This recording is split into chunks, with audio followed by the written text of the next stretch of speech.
नमस्कार दोस्तों, आप सभी का स्वागत है आपके अपने YouTube channel M for maths में। दोस्तों, आज का जो हमारा टॉपिक रहेगा वो है त्रिकोणमितीय अनुपात से है। आज हम इस वीडियो में सीखेंगे कि त्रिकोणमितीय अनुपात क्या होता है और त्रिकोणमितीय अनुपात से जुड़े हुए सवाल किस तरीके से किए जाते हैं। यदि आप कक्षा 10 में हैं तो आज का ये जो वीडियो है आपके लिए बहुत ही महत्वपूर्ण होने वाला है, क्योंकि ये कक्षा 10 की गणित की किताब की जो प्रश्नावली संख्या 8 है त्रिकोणमितीय अनुपात, उस प्रश्नावली के 8.1 से ये प्रश्न जुड़ा हुआ है। बहुत ही महत्वपूर्ण सवाल है ये, क्योंकि परीक्षा में हमेशा ये सवाल आता है। बोर्ड की परीक्षा में हमेशा ये सवाल आता है और 3 नंबर का आता है। और आपको लिख के ले लीजिए, मैं गारंटी देता हूं कि ये सवाल इस बार भी आएगा। तो देखिए, ये सवाल आखिरकार सीख ही लेते हैं। तो यहां पर ध्यान दीजिए, सवाल क्या है, यदि साइन ए बराबर 3/4 है तो कॉस ए तथा टेन ए का मान पूछा गया है। ठीक है, यानी कि एक त्रिकोणमितीय अनुपात का मान दिया गया है और हमें दूसरे त्रिकोणमितीय अनुपात के मान पूछे गए। तो देखिए, इन सवालों को कैसे करेंगे, तो यहां पर ध्यान दीजिए।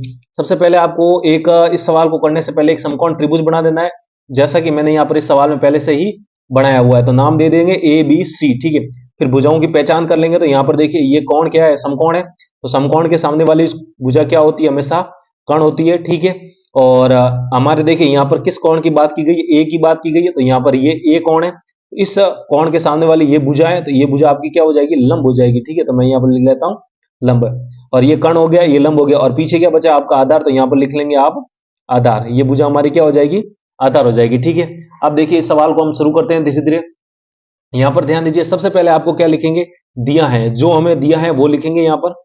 तो दिया है, अब हमें सिर्फ क्या दिया है कि साइन ए बराबर कितना है, 3/4, सिर्फ हमें यही दिया गया है। ठीक है, अब हम क्या करेंगे, हम जानते हैं चूंकि कि जो किसी भी समकोण त्रिभुज के लिए जो साइन का अनुपात होता है किसी भी कोण थीटा के लिए, वो क्या होता है, लंब बटा कर्ण होता है। ठीक है, क्या होता है आपका, लंब बटा कर्ण होता है। ये बात हमेशा आपको याद रखनी है।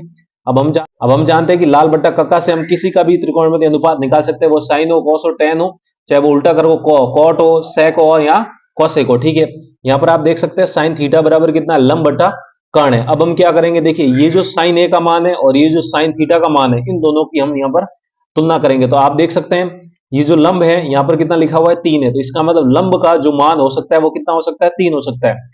अब कर्ण है, यहाँ पर कितना है, 4, और यहाँ पर कर्ण है, तो कर्ण का मान कितना हो सकता है, 4 हो सकता है। ठीक है, यहाँ पर ध्यान देने बात यह है कि लंब यहाँ पर ऐसा नहीं कि तुलना करके आपने लंब का मान सीधा 3 ही लिख दिया, वो गलत माना जाता है। गलत क्यों माना जाता है, क्योंकि ये क्या दिया हुआ है, त्रिकोणमितीय अनुपात दिया हुआ है, ना कि उनके एग्जैक्ट मान दिए गए हैं। ठीक है, ना कि लंब का एग्जैक्ट मान है, यानी कि बीसी का मान एग्जैक्ट नहीं दिया गया है, ये एक सिर्फ अनुपात है। अब देखिए अनुपात क्या होता है, मैं आपको बेसिकली बता देता हूं। मान लीजिए किसी व्यक्ति के पास 10 रुपए है और किसी के पास 15 रुपए है। ठीक है, अब मैंने कहा इनका अनुपात लो। अब बेसिकली अनुपात क्या होता है, एक दूसरे में भाग देना, यानी कि 10/15 करना। जब आप इनको काटोगे तो कितना आएगा आपका, 2:3 आएगा। ठीक है, तो आप देख सकते हैं उन दोनों व्यक्तियों के पास जो रुपए थे उनका अनुपात कितना आया, 2:3 आया। अब इसका मतलब ये थोड़ा ना है कि उसके पास 2 रुपए थे पहले के पास और दूसरे के पास 3 रुपए थे, लेकिन ऐसा नहीं है, जबकि वास्तव में उनके पास 10 और 15 रुपए थे। तो आप देख सकते हैं जो इनमें कॉमन संख्या थी 5, वो हमने यहाँ पर काट दी। तो इसी प्रकार जब आप ये अनुपात लेते हैं 3/4 का, तो हो सकता है ये 6 और 8 हुआ होगा, 6/8 हो 8 भी हो सकता है ये 12/16 भी हो सकता है।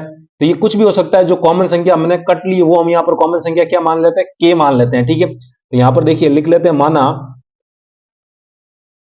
लंब बराबर ये 3 है, तो यहाँ पर कितना मान लेंगे, 3 के मान लेंगे। ठीक है, और ये कर्ण है, यहाँ पर 4 है, तो यहाँ पर कितना मान लेंगे, 4 के मान लेंगे। ठीक है, अब आप देख सकते हैं यहाँ पर ये जो लंब है, लंब का मान हमारे पास कितना आया, 4 के आया, तो मैं यहाँ पर 4 के लिख सकता हूँ।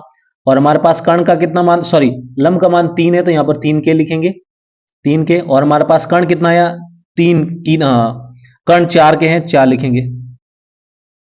बिल्कुल सावधानी से लिखना है। लंब कितना है, 3 के लिख दिया, और आपका कर्ण कितना है, 4 के, तो हमने यहाँ पर 4 के लिख दिया। ठीक है, अब देखिए हमारे पास कॉस ए टेन ए का अनुपात निकालने के लिए यहाँ पर देखिए लाल बट्टा कक्का से ही हम निकालेंगे। तो यहाँ पर देखिए लंब है, कर्ण है और आधार है, यानी कि तीनों भुजाओं का पता होना जरूरी है। तो यहाँ पर देखिए लंब और कर्ण ही, सिर्फ 2 ही भुजा है, हमें यहाँ पर एक तीसरी भुजा भी निकालनी पड़ेगी। तो तीसरी भुजा निकालने के लिए हम हमेशा समकोण त्रिभुज में क्या करते हैं, पाइथागोरस प्रमेय लगाते हैं। ठीक है, तो यहाँ पर देखिए पाइथागोरस प्रमेय क्या होती है, तो हम जानते हैं, चूंकि यहाँ पर लिखेंगे, यहाँ पर ये चूंकि ना लगा तो ठीक है,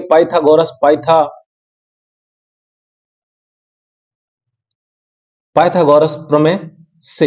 तो जो पाइथागोरस है वो एक गणितज्ञ का नाम है, उन्होंने एक समकोण त्रिभुज पर आधारित एक प्रमेय दी थी। वो प्रमेय क्या होती है कि किसी भी समकोण त्रिभुज में जो कर्ण का वर्ग है वो बराबर होता है आपका लंब का वर्ग प्लस आधार के वर्ग के बराबर होता है। ठीक है, किसी भी समकोण त्रिभुज में जो कर्ण का वर्ग होता है वो लंब के वर्ग प्लस आधार के वर्ग के बराबर होता है। ये पाइथागोरस प्रमेय होती है। ये पाइथागोरस प्रमेय हम इस त्रिभुज में लगाएंगे। तो यहां पर ध्यान दीजिए, आप चाहे तो यहां पर ऊपर लिख सकते थे कि त्रिभुज एबीसी में जो कोण बी है वो आपका कितना है, 90 डिग्री। यहां पर ये ऊपर आप लिख सकते थे। ठीक है, ताकि इसी से पता लगेगा कि जो एबीसी है वो एक समकोण त्रिभुज है, उसमें हम पाइथागोरस प्रमेय का प्रयोग कर रहे हैं। ठीक है, तो इस त्रिभुज में जो हमारा कर्ण है वो कितना एसी, तो यहां पर लिखेंगे एसी, एसी का वर्ग बराबर लंब, लंब देखिए कितना है बीसी, तो यहां पर लिखेंगे बीसी का वर्ग प्लस आधार जो बचा है वो क्या है एबी, तो यहां पर लिखेंगे एबी का वर्ग। ठीक है, इतना हो जाएगा। अब हम बारी बारी से इन सबके मान रख लेंगे यहां पर। तो यहां पर देखिए कर्ण, कर्ण का मान कितना है, अभी हमने देखा 4k का स्क्वायर बराबर बीसी, बीसी का मान कितना है 3k, तो यहां पर लिखेंगे 3k का स्क्वायर प्लस एबी। अब एबी का मान हमें यहां पर नहीं दिया गया तो हम एबी को एबी ही रहने देते हैं ताकि हम एबी का मान निकाल सके। यहां पर हो जाएगा एबी का वर्ग। ठीक है, अब हम इस सवाल को और आगे बढ़ाते हैं। तो देखिए 4k का वर्ग यानी कि 4k गुणा 4k, और 4k गुणा 4k कितना हो जाएगा आपका 16k स्क्वायर बराबर 3k का वर्ग कितना हो जाएगा 9k का वर्ग प्लस एबी का स्क्वायर यानी कि एबी का स्क्वायर ही रहेगा। अब इस समीकरण को हम सरल कर देते हैं, ये प्लस का है उधर जाते ही माइनस का हो जाएगा। तो देखिए 16k square minus 9k square बराबर में कितना हो जाएगा एबी का वर्ग हो जाएगा। ठीक है, अब यहां से 16k माइनस 9k, इनको जब आप घटाओगे तो 16 में से 9 जाएगा, कितना बचेगा आपका 7, और पीछे का के स्क्वायर का के स्क्वायर वैसा का वैसा ही रहेगा। अरे के स्क्वायर को आप लड्डू मान लीजिए, तो ये 16 लड्डू माइनस 9 लड्डू, तो 16 में से 9 जाएगा, पीछे कितना बचेगा 7 के स्क्वायर। तो यहां पर अब देखिए एबी का यहां पर क्या प्राप्त हुआ है, हमें वर्ग प्राप्त हुआ है। ठीक है, तो हमें यहां पर एबी का वर्ग प्राप्त हुआ है, जबकि हमें मान किसका निकालना है, एबी का निकालना है। तो अब यहां से हम क्या करेंगे, दोनों तरफ वर्ग कर देंगे। क्या कर देंगे, दोनों तरफ वर्ग करने पर, ताकि ये जो सॉरी दोनों तरफ वर्गमूल, अब हम यहां पर क्या कर लेंगे, दोनों तरफ वर्गमूल कर लेंगे। तो यहां पर देखिए दोनों तरफ वर्गमूल करने पर, तो दोनों तरफ हम यहां पर वर्गमूल करेंगे।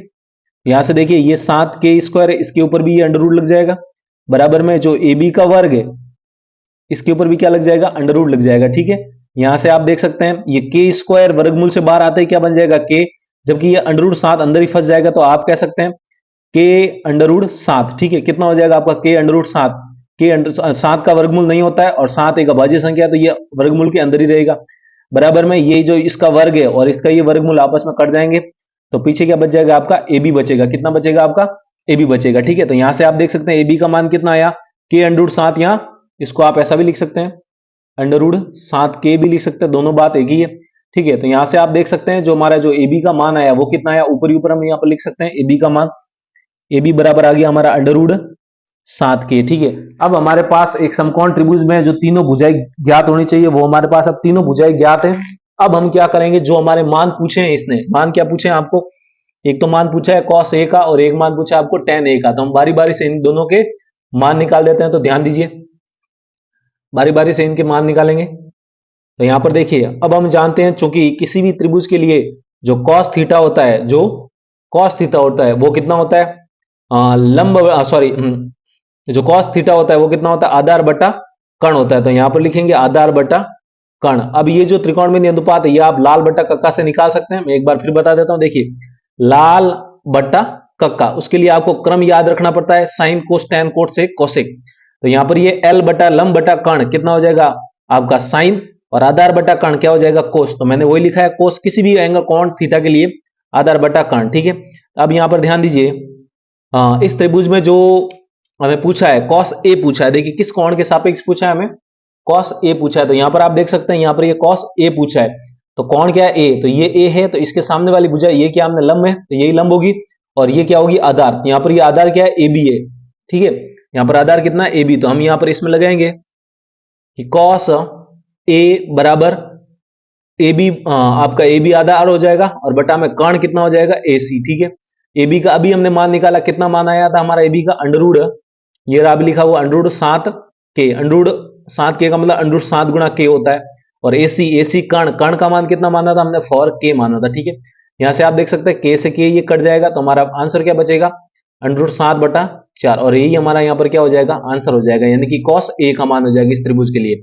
अब हम tan a पूछा है, तो अब हम ये भी जानते हैं कि किसी भी त्रिभुज के लिए जो tan थीटा का मान होता है वो कितना होता है आपका, यहाँ पर लाल बट्टा कक्का से देख सकते हैं आप, यहां से आप लाल बट्टा कक्का से, तो आप देखिए पहले साइन आता है, फिर कॉस आता है, फिर आपका टेन आता है, तो टेन का जो अनुपात हो जाएगा वो कितना हो जाएगा, लंब बटा आधार। तो यहां पर मैं लिखूंगा किसी भी कोण के लिए जो टेन होता है वो कितना होता है, लंब बटा आधार होता है। तो मैं यहां पर लिख देता हूं लंब बटा आधार, ठीक है। अब इस त्रिभुज में आपको टेन ए का मान पूछा है, तो यहां पर लिखेंगे टेन ए। और इस त्रिभुज में जो लंब है, लंब का मान यहां पर देख लेते हैं एक बार फिर। लंब का मान देख सकते हैं आप बीसी है, और जबकि आधार का मान क्या है, एबी है। तो लंब बटा आधार क्या हो जाएगा आपका, बीसी बटा एबी। यहां पर लिखेंगे बीसी बटा एबी, बीसी बटा एबी, ठीक है, बीसी बटा एबी। अब बीसी का मान कितना है हमारा, 3 के बटा में एबी, एबी क्या है, आधार अभी निकाला हमने, कितना है, √7 के, ठीक है। अब ये के से के एक बार कट जाएगा, पीछे क्या बचेगा आपका, 3 बटा √7, और यही आपका क्या है, आंसर है। तो आप देख सकते हैं हमने इस त्रिभुज के लिए कॉस ए और टेन ए भी निकाल दिया। इस प्रकार आप सेक ए, कॉसेक ए, कॉट ए भी निकाल सकते हैं। और कोण अगर आप चेंज करते हैं, यानी कि कोण अगर सी लेते हैं, तो ये भुजाओं का मान भी आपका बदल जाएगा। ये जो कोण, इस में तो ए लिया है सवाल में, लेकिन अगर मैं आपको कोण सी, जैसे मैंने आपको साइन सी, कॉस सी ये नुमान पूछता हूं, तब इस सी के लिए ये भुजा क्या हो जाएगी, लंब, और ये भुजा क्या हो जाएगी, आधार। तो ये जो साइन सी और कॉस सी का मान जरूर आप अपने लिए करना, ये आपके लिए क्या है, होमवर्क है, ठीक है। आप इनको जरूर होमवर्क में करना। तो उम्मीद है किस प्रकार ऐसे सवाल दिए रहने पर अन्य त्रिकोणमितीय अनुपात ज्ञात किए जाते हैं आपको समझ में आए होंगे। समझ में आए तो वीडियो को लाइक कीजिए, और अभी तक चैनल को सब्सक्राइब नहीं किया तो वीडियो के नीचे वाला जो लाल बटन उसको दबाइए, उसके पास वाली घंटी भी दबाइए, ताकि ऐसे बेसिक वीडियो आपके सीधे नोटिफिकेशन में आ सके। तो आज के लिए इतना ही रखते हैं, जल्दी मिलता हूं ऐसी बेसिक वीडियो के साथ, तब तक के लिए जय हिंद।